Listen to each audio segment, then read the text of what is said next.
Bonjour, j'espère que vous allez bien. Ça fait super longtemps qu'on s'est pas retrouvé pour une vidéo YouTube et je dois vous honnête avec vous, je l'ai absolument pas scriptée celle-là. En fait, j'ai juste pris mon carnet et je me suis dit que j'allais pour une fois filmer ce que je suis en train de faire parce que je prends pas souvent le réflexe de filmer, pourtant vous me posez la question. Du coup, je me suis dit que banco, j'allais faire ça aujourd'hui et ça tombe extrêmement bien puisque j'ai longtemps hésité à savoir si j'allais garder le premier shot, vous allez vite comprendre pourquoi. Parce qu'en fait j'étais archi mal partie. J'ai fini la saison de Arcane, pour ceux qui ont regardé la série, on se sait. D'ailleurs le dessin va être un peu spoil, enfin c'est pas vraiment un spoil, c'est juste j'ai voulu dessiner un truc qui m'a inspiré une scène. Donc si jamais vous l'avez pas vu et que vous voulez le voir, peut-être qu'il vaut mieux quitter la vidéo dès maintenant, sinon on peut la continuer. Mais bref, sinon j'ai voulu dessiner la scène de l'épisode 7, mais avec les personnages versions différentes, vous allez comprendre. Et dans mon idée, j'étais partie sur mon premier croquis et ça s'est super mal passé. En fait ça s'est pas du tout passé comme ça devait. J'avais l'idée en tête de ce que je voulais, enfin j'avais pris un screen de la référence de la scène quand ils sont en train de danser. Et là j'ai commencé mon dessin et je fais que gommer. Et parce que je suis partie dans un truc que je maîtrise absolument pas, et j'ai fait un dessin beaucoup trop petit. Et j'ai hésité à garder cette première partie parce que c'était complètement raté. Et d'ailleurs en fait je voulais absolument arrêter mon dessin. Et c'est pour ça qu'il y a un trou, c'est parce que j'ai arrêté de filmer. Et j'ai réussi à faire mon croquis et je me suis dit non, je vais refilmer et je vais leur montrer que ça arrive à tout le monde. Et moi la première, il y a des fois genre je pars sur des trucs, ça marche absolument pas. Et là en l'occurrence l'erreur que j'ai faite c'est que j'ai dessiné trop petit par rapport à ce que j'ai l'habitude de faire, donc en fait tous les détails du visage c'était trop compliqué de les faire avec mes crayons. En fait je m'en suis rendu compte quand j'ai taillé, ma mine était trop grosse par rapport aux détails que je voulais faire, donc je savais que j'étais ultra mal partie.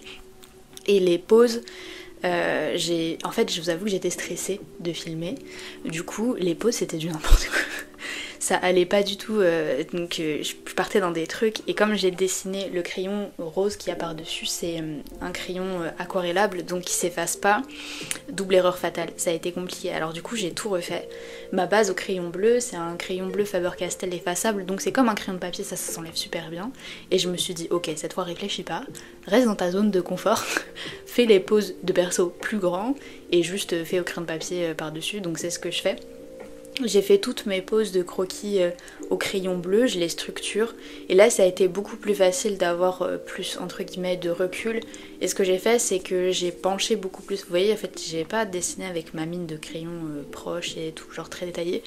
J'avais des mouvements assez lâches, assez loose entre guillemets, pour que ce soit beaucoup plus facile d'être fait et que ce soit cohérent, et j'avoue que ça a été mieux. Donc en fait s'il y a un peu une morale derrière tout ça, derrière ce croquis là, c'est qu'il faut pas hésiter à recommencer parce que j'ai beau gommer sur le premier, déjà que ça s'effaçait pas, mais en fait j'arrivais pas à avoir le recul que je voulais. Et en recommençant par contre, là ça a été 10 fois mieux, enfin franchement j'adore ce croquis, je suis trop fière de ce que j'ai fait. Donc vraiment parfois faut pas hésiter à tout recommencer en fait, à repartir de zéro, ça permet un peu de reset un peu mentalement ce qu'on a fait. Ça veut pas dire que l'idée de base qu'on avait elle était mauvaise ou qu'on n'est pas capable de la faire, juste parfois faut reset et ça arrive à tout le monde en fait finalement. Et je me suis dit que c'était cool de vous le montrer parce que j'aime beaucoup regarder un peu les contenus un peu plus... moins travaillé, un peu plus cool en fait dans le style des personnes qui se cassent moins la tête. Et du coup je me suis dit c'était sympa de vous montrer aussi que je suis tout à fait comme ça en fait. Quand je filme pas, je fais pas des chefs-d'œuvre tous les 4 matins, il y a des trucs, ça ressemble à rien. Et je dis beaucoup de choses, donc je me suis dit que c'était un petit peu sympa de rentrer dans cette nouvelle era un peu de YouTube, on va appeler ça safe place, que vous pouvez retrouver. Et moi aussi ça me... un peu, comment dire... C'est pas décompresse le mot que je cherche, mais vous voyez l'idée, il va revenir dans 5 minutes quand ce sera pas du tout la conversation que je vais faire. Mais bon, c'est beaucoup plus chill pour moi de le faire, je me réfléchis moins, ça m'angoisse moins, ça me stresse moins, j'ai toujours pas le mot en question. Mais et c'était plus facile. Et là, une fois qu'après j'avais mon croquis, c'est beaucoup plus facile pour moi pour faire la colo derrière. Je colorie quasi toujours au feutre à alcool parce que c'est le médium que je connais le plus en termes de rendu par rapport à la peinture. Je pense qu'à la peinture ça aurait été grave stylé, mais au vu de comment ça avait démarré, je me suis dit que j'allais vachement rester dans ma zone de confort. Et je pense que c'est plus mieux en fait quand on a des idées d'illustration un peu comme ça, de trucs qui nous font plaisir, là en l'occurrence c'est un fan art quoi.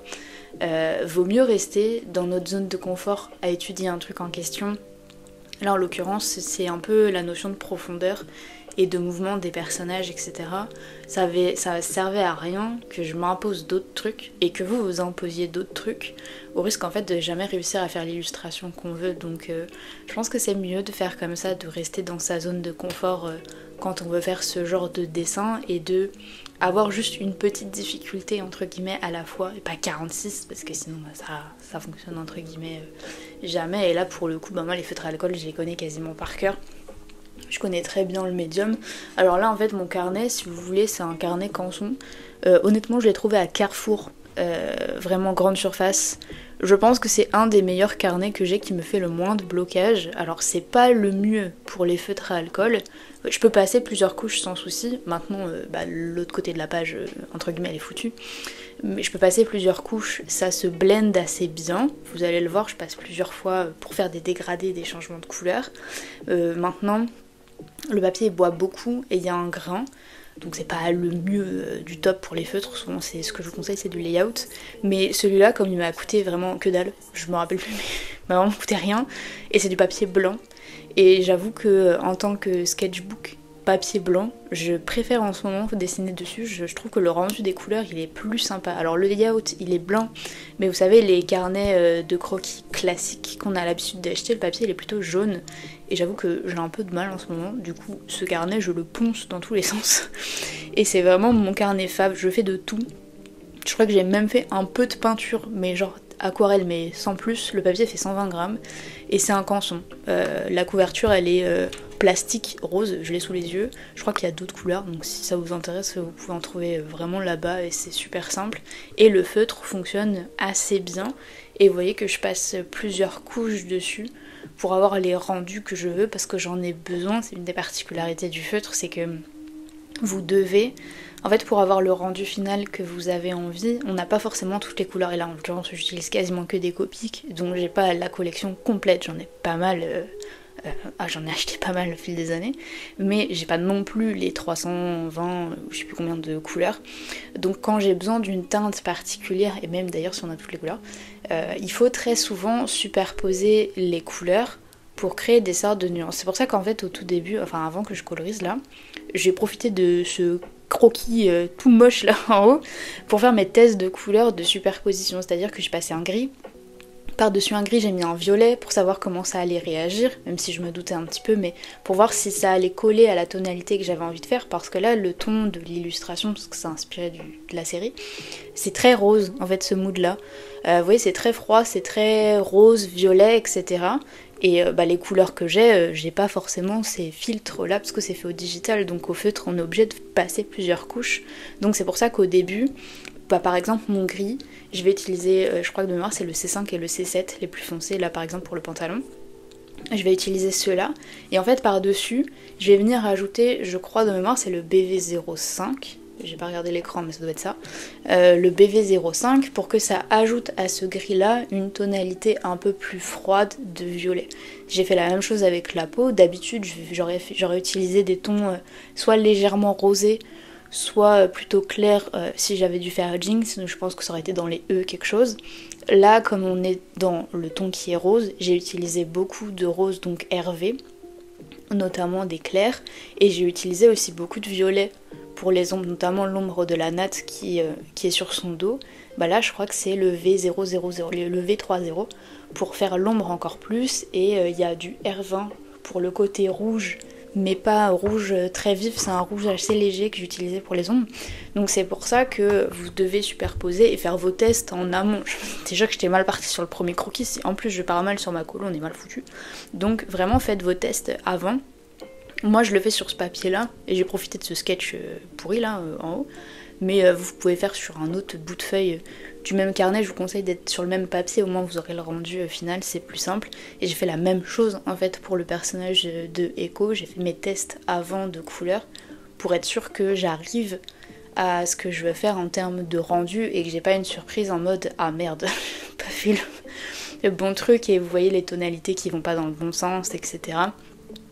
Et ça gâche entre guillemets ce que vous avez fait et vous devez recommencer. Vous êtes plutôt en fait déçu parce que vous saviez que si vous aviez fait le test avant, l'erreur ne serait pas arrivée. Donc faut pas hésiter à gribouiller à côté, et c'est ça que j'aime bien avec ce carnet là, c'est que je cherche pas à ce que les pages soient bien, je fais juste ce que j'ai envie dedans. Donc là j'avais envie de faire une illustration entre guillemets stylée, que j'aime beaucoup, que j'avais envie de travailler, donc je m'applique dessus, mais vous voyez qu'à côté j'ai aucun scrupule à laisser d'ailleurs mon croquis moche, je l'ai vraiment laissé là, je l'ai pas caché, je l'ai laissé, et j'ai mis mes swatchs de crayon partout sans chercher à me dire faut que je le mette là pour que ce soit beau et tout, aucune idée. Vraiment j'ai juste mis, et ce lâcher prise là, je crois que c'était ça le mot que je cherchais tout à l'heure, ce lâcher prise là il fait extrêmement du bien artistiquement parce que ça permet un peu aussi de se retrouver avec ce que nous on aime et ce qu'on aime faire, sans avoir une pseudo-pression. Alors si vous postez sur les réseaux, peut-être la pression de poster, ou même juste si à force de consommer ce qu'on a sur les réseaux, cette pression d'avoir toujours un truc beau, un truc exceptionnel, sinon on n'est pas un artiste légitime. Enfin, je pense que je suis pas la seule à avoir eu ce genre de pensée là, et qui peuvent encore d'ailleurs être à l'heure actuelle. Mais se lâcher prise sur ce carnet, de me dire en fait je vais refaire ce que je faisais à l'époque où, je vais mettre entre guillemets, les réseaux n'existaient pas, parce que j'ai grandi, il y avait très très peu de réseaux sociaux. Donc quand je dessinais quand j'étais plus jeune, éventuellement j'avais juste les pseudos tutos YouTube il y avait pas de voix, il y avait juste un texte, c'était des vidéos de 2-3 minutes, tuto comment colorier la peau, vous voyez, c'était vraiment ce genre de truc, et je dessinais sans chercher à faire un truc beau. Et quand j'ai retrouvé plus ou moins mes carnets de avant, ou même quand j'étais un peu plus âgée, que j'ai fait mes études sup par exemple, il n'y a aucune logique dans mon carnet. Il n'y a pas de continuité de page en termes de colo, de style. En fait, j'utilisais juste les carnets pour me faire plaisir, et je pense que c'est ça le plus important, qui a probablement été un peu perdu et qui peut faire perdre les gens avec les réseaux. Donc si mon contenu à l'heure actuelle, avec ma réflexion et un peu cette nouvelle vibes que j'ai envie d'instaurer, parce que moi ça me fait du bien, vous fait aussi lâcher prise et vous fait du bien, et bien écoutez, tant mieux, parce que c'est un peu ce que j'ai envie de donner en ce moment, de dire faites juste ce que vous voulez, il n'y a pas besoin de faire de cohérence de fou. D'ailleurs en fait sur ce carnet là, je crois que juste la page d'avant, j'ai fait des dessins au stabilo, parce que j'adore ça. Peut-être qu'un jour je vous ferai une vidéo dessus sur comment je dessine au stabilo, faudrait que je me filme. Mais là c'est vraiment pas compliqué. Bon, j'en ai beaucoup parce que j'ai la collection des stabilos, mais franchement c'est super simple, ça rentre tout seul. Et ouais, dans mon carnet, genre juste avant il y a un truc des stabilos, et après il y a des croquis dans tous les sens. Je sais même plus pourquoi c'est... Ah oui, parce que j'étudie un truc, il y a des croquis, il y a des post-it. Ça a vraiment aucun sens dans mon carnet. Des fois je dessine au crayon de couleur, des fois j'ai fait de la peinture, des fois j'ai fait des feutres, des fois je me suis dit je veux de la couleur, des fois je me dis j'en ai pas envie. Et je pense que c'est ça le plus important, c'est de vous faire plaisir sur ce que vous avez envie de faire dans votre carnet. Et si à l'heure actuelle c'est de faire ce genre d'illustration, faites. Mais si c'est pas du tout de faire ça, et bah cool, j'espère que vous avez passé un bon moment avec la vidéo, mais vous êtes absolument pas obligé de faire pareil pour avoir un carnet tout à fait stylé. D'ailleurs je pense que quand j'aurai fini le mien, j'ai dépassé la moitié. J'ai vachement dessiné en plus dedans ces derniers temps. À force de lâcher prise, ça m'a fait plus dessiner. Je pense que quand je l'aurai fini, je vous ferai un sketchbook tour pour vraiment vous montrer qu'il n'y a pas de carnet type, parce que sinon on se bloque largement trop dessus quoi en fait. Donc voilà un peu pour cet aparté. J'en profite vite fait pour vous expliquer un peu ce que je fais. Il y a un truc que j'adore faire, qui est un peu particulier, c'est que j'adore mélanger le digital et le traditionnel. J'aime beaucoup l'aspect digital, mais je prends moins de plaisir à le faire. Quand je fais des dessins digitaux, je me mets trop la pression en fait, par rapport aux dessins tradis.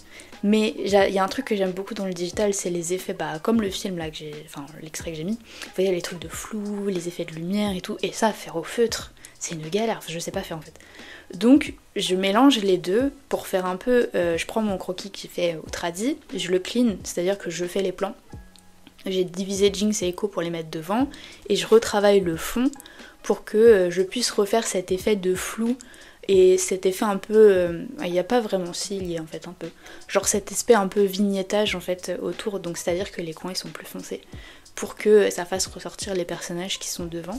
Donc je retravaille juste mon fond, je remets mes couleurs, après je vais gérer l'opacité de mes calques, etc. Et je vais ajouter le flou, alors c'est un flou cinétique que je mets, c'est pas un flou gaussien c'est juste un flou. Flou cinétique c'est les flous de mouvement, vous savez, soit des lignes horizontales, soit des lignes verticales. Et là en l'occurrence j'ai mis des lignes horizontales pour vraiment accentuer entre guillemets cet aspect de mouvement. Je vais un peu clean le fond parce que bah, du coup je vous ai dit le défaut de ce carnet c'est que ça fait du grain. Donc j'essaye un peu de clean ça. Je pense que si un jour je prends un autre carnet qui a pas de grain, je pense que ce serait encore mieux. Mais à la fin ça me dérange pas trop dans le concept. Donc vraiment ce que je fais c'est que je vais cleaner, je vais ajouter quelques effets de lumière que j'ai dans des brushes que j'ai trouvé sur internet. Alors la majeure partie de mes brushes ils viennent de Gumroad. Gumroad Free Brush Procreate, voilà je me casse pas la tête. J'en télécharge plein, ceux qui me plaisent je les garde, ceux qui me plaisent pas je les enlève, j'en ai beaucoup de DI sur Gumroad, notamment si jamais ça vous intéresse, il a plein de petits sets de 6, 10, donc ça peut facilement combler des trucs. Et là c'est ce que j'essaye de faire, c'est que j'essaye de trouver la source de lumière, donc on appelle ça un flare, pour mettre dans le fond, pour jouer un peu sur le personnage. Et ce que je vais venir faire sur mes personnages pour que ça s'intègre un petit peu mieux, c'est que je vais venir peindre par-dessus, je vais clean un peu le croquis que j'ai fait. Donc je pique les couleurs, j'ai pris un brush, je sais plus lequel, je crois que c'est un brush carré. Et du coup je vais venir retracer par exemple le détail des cheveux de Jinx, de Echo, les plis, des fois où j'ai un peu dépassé, c'est pas très joli quoi, des trucs comme ça. Je vais un peu corriger. Et après je viendrai mettre pareil ce flou cinétique sur à la fois Jinx et Echo pour que ce soit cohérent avec le fond et qu'il y a cet aspect de mouvement qu'on a un peu dans la scène en fait. Vous voyez, genre je le mets là. Bon, j'ai interverti parce que là je le fais avant de clean, mais en vrai j'ai refait le truc parce que ça allait pas. Donc j'ai fait d'abord le clean que je vais faire là, juste là, et après j'ai fait le flou cinétique. Mais j'ai pas enregistré ce moment donc j'ai laissé le base pour que vous puissiez comprendre. Mais vous voyez qu'en fait en ajoutant le flou sur les nattes, bah en fait ça vraiment accompagne le mouvement du truc. Et moi j'adore cet effet là, les effets un peu type cinéma, genre tout ce qu'on peut faire ces compos là. Et j'adore mélanger les deux, donc c'est pour ça que j'ai fait ça, mais c'est absolument pas obligatoire. Et les petits points bleus là que vous voyez dans le fond, on appelle ça des particules, enfin des particules en anglais. C'est un peu des petits trucs de lumière qu'on trouve dans le fond. Donc il y avait des brushes qui traînaient, j'en ai utilisé, mais on peut très bien juste faire l'effet avec des points, vous savez, un brush rond. Hop, on joue avec les trucs, on fait des points et ça marche. Ça marche tout aussi bien en tout cas. Mais vous verrez que je vais pas forcément m'arrêter là. Je vais aller venir sur un autre site. Alors c'est un site qui est gratuit, faut juste s'inscrire dessus, ça s'appelle FreePic. Et je vais venir chercher d'autres trucs de lumière parce que j'avais pas exactement ce que je voulais. Et ça, vous pouvez facilement le faire, en fait, vous aussi. Vous allez sur FreePic, là j'ai tapé Light Effect pour essayer de trouver... j'ai téléchargé 2 fichiers en fait qui m'intéressaient. Et je vais venir les importer ensuite dans Procreate et je vais jouer avec les calques, vous savez, multipliés, j'ai plus les densités linéaires, etc. Pour essayer de trouver l'effet qui fonctionne bien. Et là, comme c'est vraiment un truc de lumière de base, ça rend beaucoup mieux. Donc en fait, j'en ai mis un dans le fond, que j'ai mis en flou cette fois-ci. Et là, en fait, pour le devant, j'ai cherché quelque chose qui fasse un peu... C'est la lumière à travers une vitre, en fait. Donc j'ai pu rajouter ça, et là, tout de suite, ça a ajouté un peps. Et j'étais assez fière de mon truc. Et il reste la dernière étape, donc c'est-à-dire j'exporte mon image, je la réimporte. Pour faire mes dernières retouches photos, je vous invite toujours à faire ça si vous faites au digital. Ça permet d'avoir une cohérence en fait entre tous vos calques. Donc là ce que je fais c'est la balance, les courbes, etc. Pour vraiment avoir une image vraiment unifiée qui va bien le faire. Et l'étape que je voulais, c'était hormis au digital c'est stylé, moi j'aime bien avoir une trace de ce que j'ai fait. Donc en fait je l'ai imprimé et je l'ai mis dans mon carnet. Donc j'ai mis dans mon carnet à l'autre page de ce que j'ai fait. Donc on a les différentes étapes, vous allez voir à la fin. Le croquis raté, le croquis qui est fait du coup avec les feutres à alcool et le croquis qui est fait au digital. Et c'était à peu près tout au niveau des étapes, ça m'a pris 2 heures à faire. Voilà, donc j'espère que vous avez passé un bon moment, que vous êtes amusés et nous on se dit à la prochaine dans une autre vidéo.